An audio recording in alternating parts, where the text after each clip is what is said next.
Sehingga pasal 169 huruf Q Undang-Undang Nomor 7 Tahun 2017 tentang pemilihan umum selengkapnya berbunyi, berusia paling rendah 40 tahun atau pernah sedang menduduki jabatan yang dipilih melalui pemilihan umum termasuk pemilihan kepala daerah.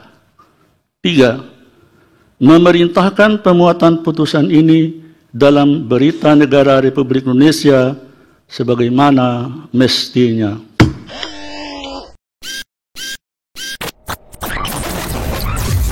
Halo sahabat integritas, jumpa lagi di program Buka Kartu. Kita akan ngobrol soal bagaimana Indonesia pasca putusan MK, tapi dilihat dari bangunan dinasti politiknya. Ini menarik karena kita sudah punya pengalaman ada dinasti politik di berbagai daerah ya yang cukup kuat. Yang paling fenomenal misalnya adalah dinasti politik Banten ya. Yang ini juga menjadi banyak pemberitaan di berbagai media, terutama pasca kasus-kasus korupsi yang diungkap oleh KPK ya, yang melibatkan keluarga Atut. Nah, putusan MK membuka lembaran baru di Indonesia di mana dinasti politiknya naik kelas. Naik kelas dari dinasti politik tingkat lokal menjadi tingkat nasional. Nah, ini yang akan kita diskusikan dengan Bang Ray Rangkuti, kemudian Ade Irawan dan Emerson Yunto. Bang Ray Rangkuti ini dari Lingkar Madani. Lingkar Madani. Udah kelamaan kan di Direktur Lingkar Madani atau 5 ya. Tapi 5-nya itu bukan 5 begini. Itu singkatan saja dari Lingkar Madani. Ade Irawan seperti biasa dari Visi Integritas, Emerson Yunto juga dari Visi Integritas. Bang Ray dulu Bang, soal potensi dinasti politik naik kelas. Ya, dan ini sangat telanjang kan dipraktekkan ya. Dan dinastinya aja udah masalah, tapi proses menuju ke dinasti itu juga mungkin bahasa yang tepat brutal kali ya, gitu. Kasar begitu. Tapi itu membuktikan kepada kita ya, dari semua aspek dinasti ini memang nggak sehat, gitu. Jadi proses orang membangun dinasti itu saja ya kelihatan sangat brutal kan. Kalau aturan mau ditebas saja. Supaya nggak terlalu keras kelihatan ya pura-pura lah minta fatwa ini, fatwa itu, macam-macam. Tapi kan kita semua tahu ya di belakang layar atau di bawah meja ya apa yang terjadi sebenarnya gitu. Sehingga muncul putusan-putusan yang sampai sekarang mulai diragukan banyak orang kan. Dari proses uji formilnya sampai ke kesimpulan hukumnya gitu ya. Nah, semua bisa diatur. Semua bisa diatur gitu. Nah itu satu tuh, dan faktanya memang saya seringkali menantang orang, colong sebutkan deh satu daerah yang maju karena dinasti, gitu. Ya kan, hampir nggak ada gitu. Nah kemarin dalam satu diskusi ya bersama dengan salah satu elit dari partai yang menamakan diri sebagai partai kaum muda, gitu. Tahu sendirilah ya. Merah putih. Ya tahu sendiri. Saya katakan kepada dulu panselnya partai kaum muda itu. Oh enggak ya? Oke. Menolak berarti Pak Emerson ya? Enggak, saya juga nggak ikut. Begini, saya dulu cukup apresiatif terhadap mereka gitu. Apalagi ikon. Ade juga begitu. Iya, apalagi ikonnya itu. Iya. Semua sebenarnya banyak pihak yang terkesima. Apalagi ikonnya itu adalah kepemimpinan kaum muda dan anti korupsi. Anti korupsi. Tagline-nya. Tapi menurut saya dua ikon ini dengan peristiwa-peristiwa terakhir ini bertentangan dengan apa yang mereka lakukan gitu. Runtuh seketika. Runtuh. Makin pragmatis. Jadi kalian mau mencontohkan anak muda bagaimana sih? Kan yang kebayang oleh saya itu anak muda yang mandiri, berpeluh ya kan untuk mendapatkan sesuatu ya macam-macam. Atau perlawanannya yang kelihatan lah ya. Macam-macam. Bukan anak muda yang tiba-tiba baru 2 hari jadi ketua umum partai gitu. Apa yang membuat orang bisa begitu istimewa kan? Oke, Dek. Bahayanya dinasti politik ya. Kalau banyak orang juga yang menganggap ya sampai hari ini sepertinya nggak terlalu ada hubungan tuh antara dinasti politik dengan kemajuan pembangunan di sebuah daerah. Gimana tuh? Ada 3 ya. Pertama, dinasti politik itu identik. Nggak 4, cuma 3. 3 dulu lah. 3 dulu. Gitu ya.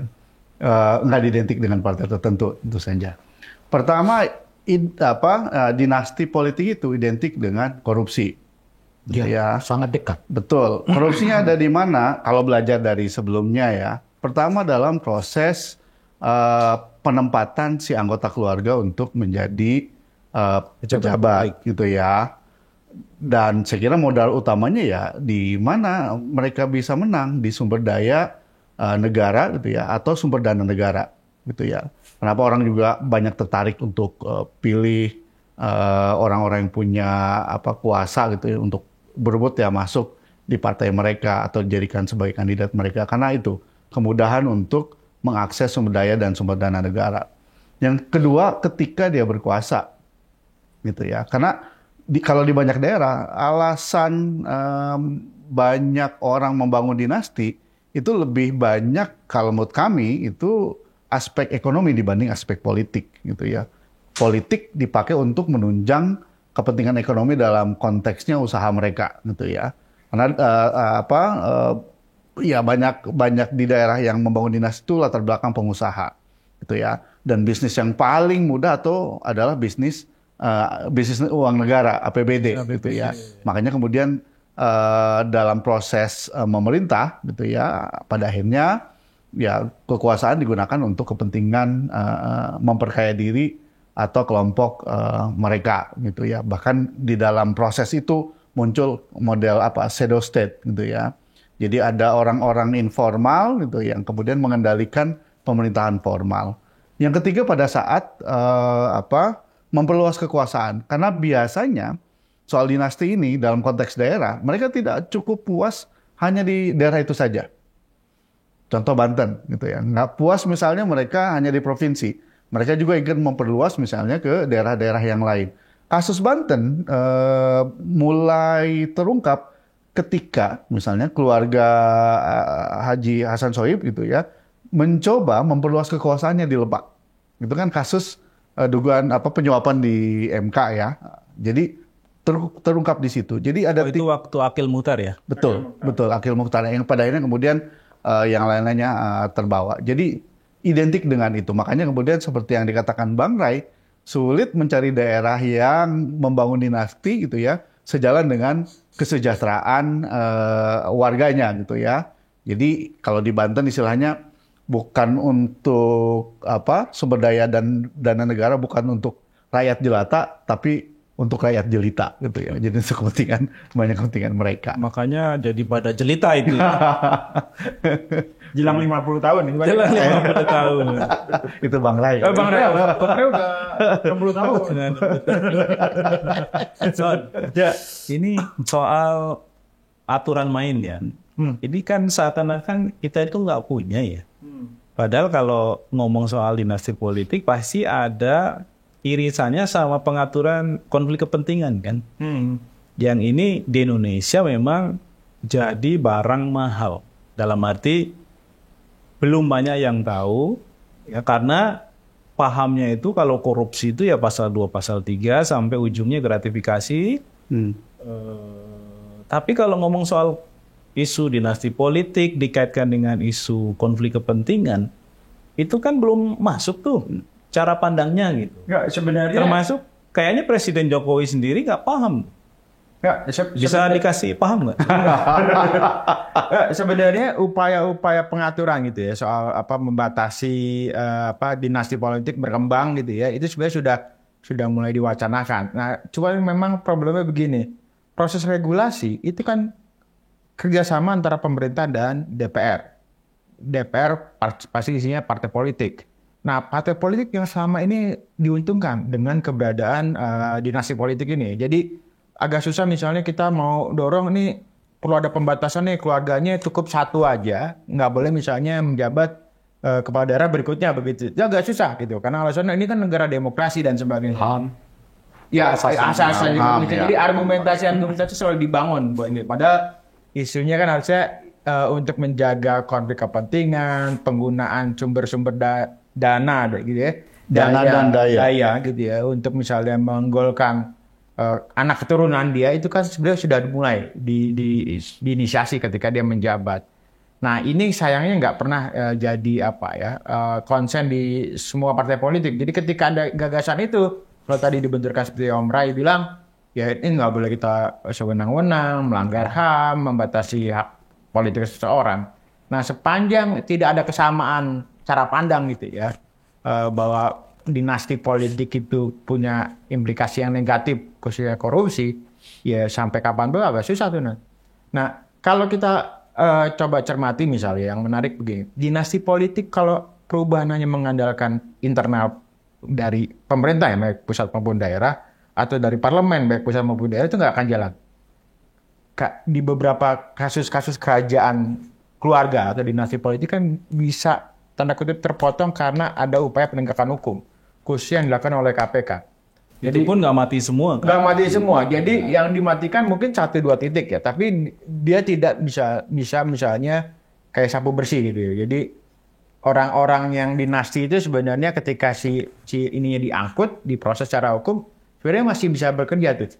Bahkan misalnya kan ada informasi menarik bagaimana misalnya tokoh dinasti politik ketika masuk ke penjara koruptor gitu ya, itu orang-orang dekatnya yang masih di parlemen di daerah, di pemerintah daerah itu masih sowan gitu ya, masih sowan, minta izin, kemudian bahkan minta proyek gitu ya, karena orang ini masih berkuasa. Itu memang problem demokrasi kita dari dulu ya Bang Ray? Enggak, kalau soal aturannya kan dulu berbasis keluarga ini. Iya. Pertama memang nanti saya masuk ke situ. Tapi saya mau mengatakan dulu kita pernah atur itu di Undang-Undang Pilkada kan dulu ada ketentuan bahwa satu level lah, ya kan, ke atas, ke bawah, ke samping, kiri, kanan gitu. Itu tidak boleh mencalonkan diri sebagai pejabat publik kala ada di antara mereka itu jadi masih wajib pejabat gitu. Lalu ini kan diuji materikan ke MK, kemudian MK mengabulkan lagi-lagi MK ini ya. MK mengabulkan dengan alasan hak asasi manusia itu kan, hak orang nggak boleh dibatasi, macam-macam dan seterusnya itu gitu. Nah akhirnya sekarang apa hasilnya? Hasilnya ya dinastinya serba boleh. Wah malah seperti jamur di musim hujan kan, seperti yang kita alami saat ini gitu. Ini berarti keberhasilan program KB ya? Keluarga berencana kan, direncanakan, nggak mungkin serta-merta kan? Gitu. Bahkan ketika kita atur pun itu di pilkada, dinastinya muncul kok gitu. Apalagi kita nggak atur kan, seperti sekarang. Dan lebih parah tadi, mulai naik level tadi kan, lokal sekarang mulai ke tingkat nasional gitu. Nah, di kita memang agak sulit menjelaskan bahaya dari yang disebut dengan dinasti politik ini. Selalu mentoknya itu pada istilah, ya kalau punya kapasitas, kalau punya kapabilitas, ini kan demokrasi liberal kata dia kan. Pada ujungnya nanti kalau rakyat yang milih kata dia. Kalau rakyat yang milih, iya, saya mengatakan bahwa kalau masalahnya cuma itu, mestinya persyaratan untuk jadi calon kepala daerah macam-macam itu nggak usah dibuat macam-macam deh. Harus usia sekian. Los aja lah. Iya, apa istilahnya itu harus lulusan sekolah sekian, kan? Sihat jasmani dan rohani, nggak ada surat keterangan SKCK macam-macam. Los aja. Siapa yang mau berminat, partai berminat, dukung. Toh nanti juga rakyat yang milih. Mau tidak berminat. Tapi pemilu nggak hanya itu gitu loh. Dan sejak dari awal maka dibuat persyaratan itu karena kita ingin calon kepala daerah itu ketahuan semua hidupnya apa. Milih Pak RT aja nggak begitu. Iya. Ketahuan dia tanggal lahirnya berapa, ya kan, di mana lahirnya, dia punya KTP apa enggak, ya bayar pajak apa enggak, masih punya ini macam-macam. Bahkan pada tingkat tertentu kadang-kadang kita buat terlalu ideal. Harus sekolahnya begini, begini, ya kan gitu. Dan harus anggota partai begini, begini gitu. Itu karena persoalannya nggak hanya sekedar dia nanti akan dipilih rakyat kok. Iya dipilih itu kan setelah seleksi ini gitu loh. Jangankan kepala daerah, sekarang perusahaan-perusahaan atau BUMN yang punya sistem manajemen anti penyuapan ada klausul terkait dengan due diligence namanya. Jadi dia mesti ngecek siapa saja misalnya karyawan yang mau direkrut gitu ya. Itu aja harus dicek gitu ya. Kalau Cek keluarga background. biasanya akan Begitu, apalagi calon kepala daerah. Ada kerjaan daerah. Jadi kan itu intinya sebenarnya misalnya kita belum betul-betul paham ya secara umum masyarakat gitu. Arti penting pemerintahan yang bersih itu gitu. mungkin tadi ketika Bang Ray bilang ya kalau punya kapasitas nggak masalah.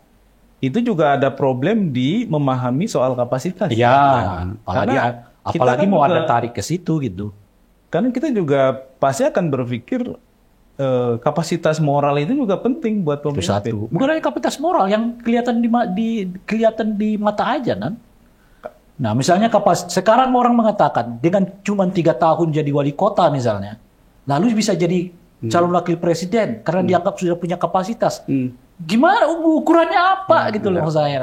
Ya. Itu juga problemnya mengukur kapasitas. Iya. Dan itu problem di dinasti politik. Di dinasti politik itu orang yang punya kapasitas tidak bisa maju dan sebaliknya. Kadang orang yang tidak punya kapasitas dipaksakan untuk maju. Ini dalam konteks yang makro gitu ya. Ya, makanya kemarin-kemarin saya bilang dengan yang paling untung dari keputusan MK ini ya, gitu, itu bukanlah anak muda, tapi siapa gitu? Ya mereka yang memang udah punya tradisi dinasti politik.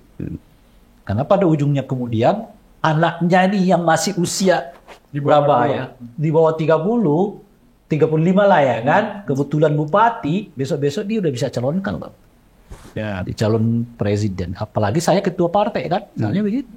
Dan itu pasti merusak leadership ya. Iya, Karena kan mestinya kan berjenjang. Iya. Apalagi tantangan Indonesia kan besar ya.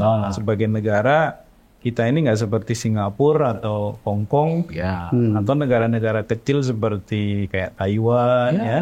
Atau negara-negara kepulauan lah yang di pinggir-pinggir kita ini kayak Fiji, Timor Leste dan lain-lain ya.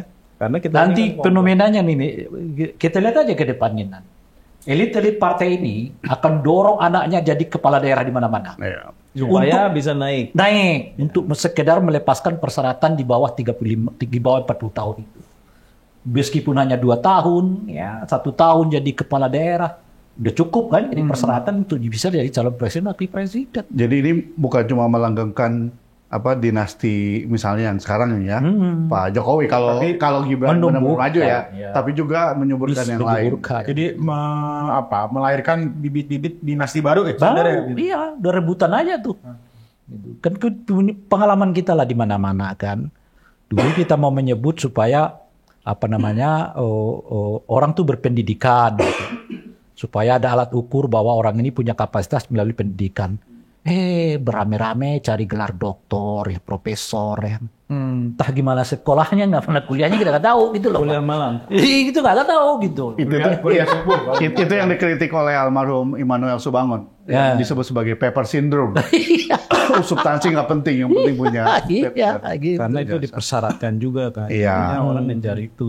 Itu celakanya karena di lembaga pendidikan juga banyak yang menyediakan jasa semacam itu. Tapi kan nggak ada makan siang yang gratis tuh. Iya. Biasanya kalau kita lihat dari tren-tren pemberian honoris causa, kemudian sama profesor kehormatan, itu kan nggak mungkin dia tidak Ini logika kita yang umum ya, nggak mungkin kosongan. Ini kalau misalnya nih Bang Ray, kalau benar akhirnya jadi naik kelas. Sebenarnya kalau kita ngomong soal dinasti politik level nasional, Pak Jokowi itu sudah mencontohkan loh. Iya.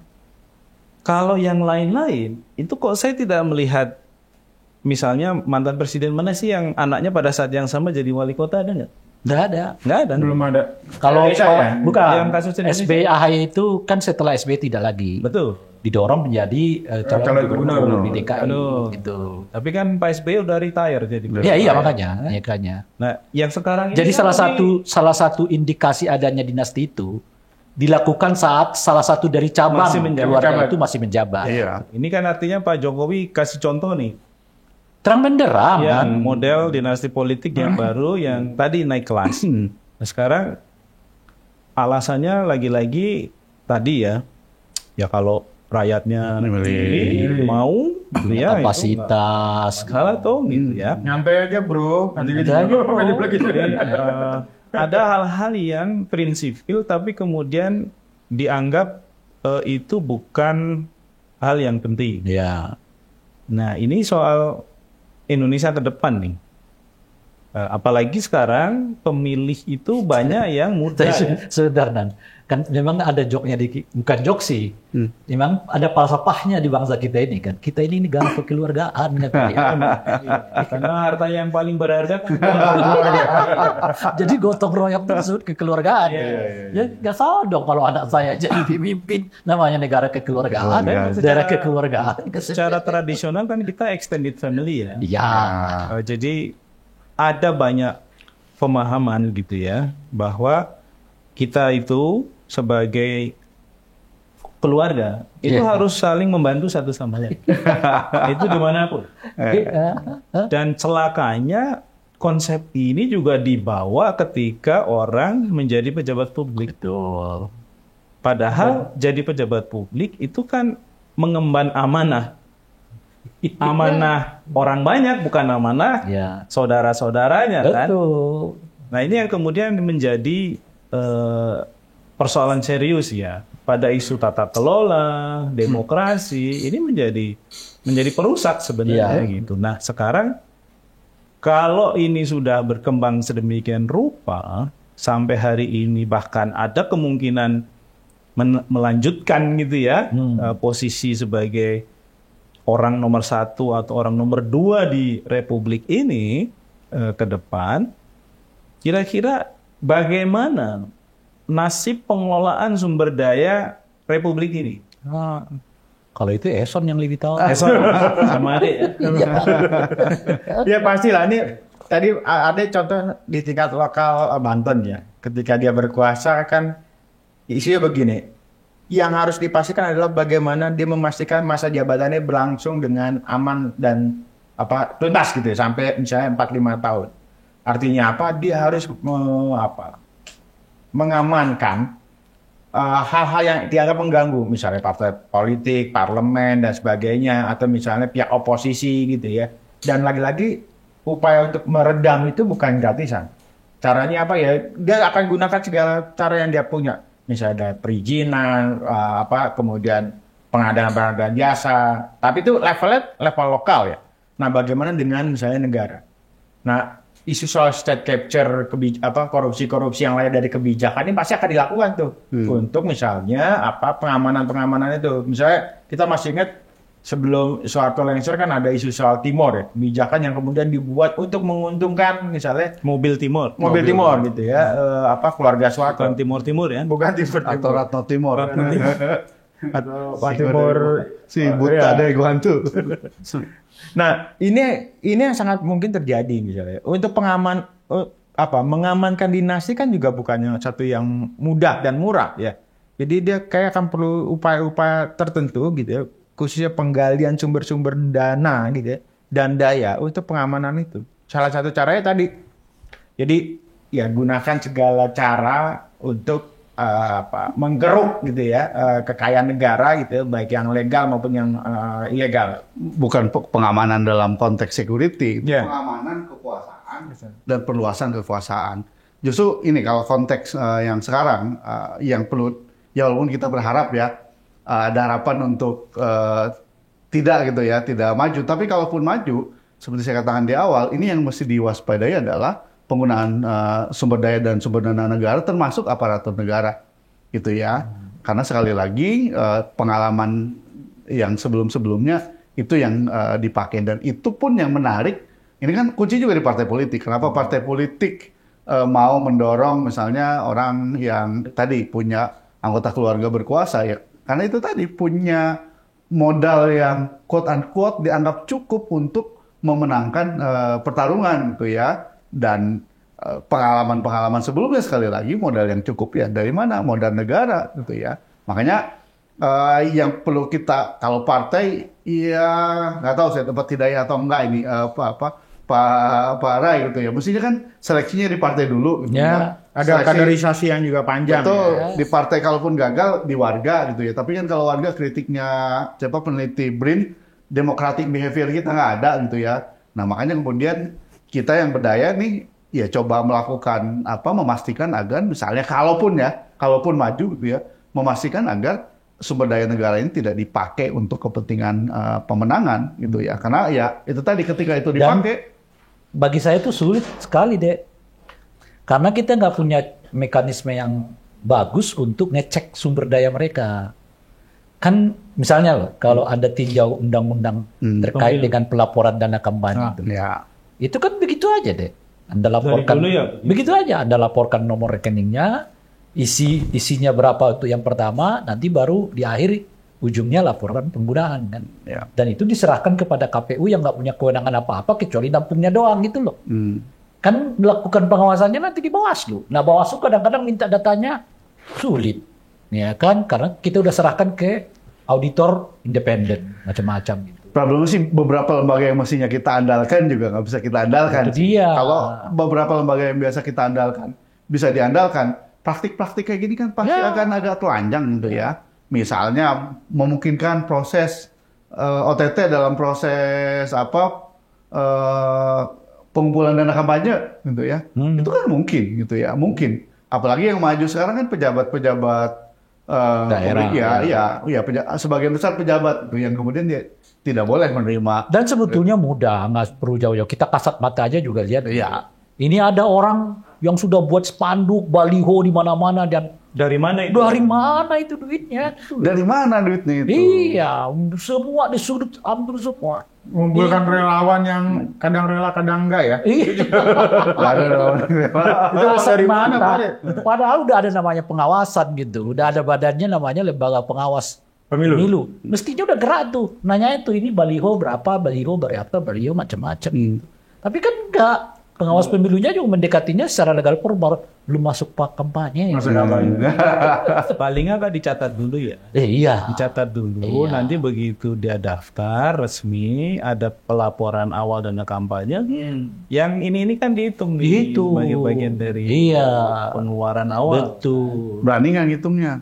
Itu dia, kan saya udah kata tadi. Iya. Padahal ada pengawas pemilu, Dek. Iya. Padahal itu yang kita harapkan supaya orang bangun dinasti, sekali lagi orang bangun dinasti politik kan dengan umumnya dengan cara-cara yang ilegal gitu ya, dari cara korup gitu ya. Dan salah satu cara untuk memastikan tidak korup kan itu pengawasan yang kuat, pelaporan yang kuat, dan penindakan yang kuat gitu ya. Seperti negara lain kan, bahkan nggak ada masa kadaluarsanya nggak ada. Kita kan kadang-kadang deh, karena dinasti ini udah berakar berurat ya, katakanlah di daerah tertentu gitu atau di daerah lah. Mereka juga yang bisa menentukan nanti yang jadi Bawaslu siapa, nanti yang jadi KPU-nya siapa. Jadi jejaring mereka udah sampai ke sana juga deh. Udah disiapkan. Semua gitu. Nah ini kan jadi makin menggurita ya persoalannya ya. Mengkait satu sama lain, sementara sistem kontrolnya diperlemah ya. Yang selama ini independen hilang, yang selama ini kuat diperlemah. Tapi kita masih ada harapan nggak nih? Pak Muhammad Farhan. Ini yang kita coba garis bawahi untuk poin terakhirnya, karena yang sering menonton acara kita ini mulai dari yang generasi kolonial sampai milenial. Oh gitu. Nah ini apa nih insight buat mereka supaya mereka tidak merasa frustasi melihat situasi ke depan? Saya setuju tadi itu, ada harapan enggak? Kalau lihat situasi yang sekarang nih, rasanya kok ada harapan lagi gitu, karena orang tiba-tiba merasa nggak bener nih. Kalau caranya begini kan kira-kira jadi udah dinastinya nggak suka, tapi cara menuju dinastinya itu juga itu yang saya sebut tadi kelihatan brutal nih kan kira-kira gitu ya. Ini diubah, itu diubah ya. Seperti yang kita sebutkan tadi juga deh, ini udah ada jejaringnya nih. Dia KPU, di Bawaslu ya, di macam-macam dan termasuk di pengadilan semua disiapkan tuh. Gitu. Jadi ada rasa kemuakan. Ini seperti dulu peristiwa 98 kan. Jadi salah satu yang membuat gerakan begitu cepat membesar itu kala Soeharto menunjuk anaknya Mbak Tutut atau Siti Hardiati Rukmani jadi Menteri Sosial. Menteri Sosial loh. Gitu ya. Di bulan Maret 98 makin jengkel orang, makin marah orang, ya kok tiba-tiba ada makin kentara dinastinya, macam-macam itu, lalu marah. 3 bulan setelah itu, ya Soeharto nyatakan berhenti Maret, April, Mei 98 gitu. Nah, disitulah istilah yang disebut dengan anti KKN itu muncul. Kolusi, korupsi, dan nepotisme. Saya sih berharap memori 98 itu bisa hadir lagi. Dengan semua pengalaman yang kita alami, nggak ada deh ceritanya daerah yang dikuasai oleh dinasti itu maju, kagak ada. Tadi Ade udah menyebut motif utama dari dinasti itu cuma dua. Pertama, dia menguasai kekuasaan untuk menguasai modal. Nggak ada yang lain dari itu gitu. Ya, mungkin juga karena pada titik tertentu kita itu memahami kemajuan itu sebagai sesuatu yang fisikal. Ya. Barangnya Ada pembangunan ini, pembangunan itu dan lain-lain. Coba yang fisikal pun yang mana? Ya, misalnya kalau konteksnya sekarang itu jalan tol, MRT, LRT, Aku gitu-gitu. kalau tingkat nasional, aku nggak kebayang tadi pertanyaan ke nasional ya. Sebagai orang Banten ya, ada sebagai orang Banten. Saya membayangkannya ke daerah. Kalau daerah itu kayaknya ya dari 3-4 tahun lalu sampai sekarang ya nggak ada perubahan. Jadi uangnya di APBD makin naik, tapi kemudian ya pelayanannya Distribusinya nggak.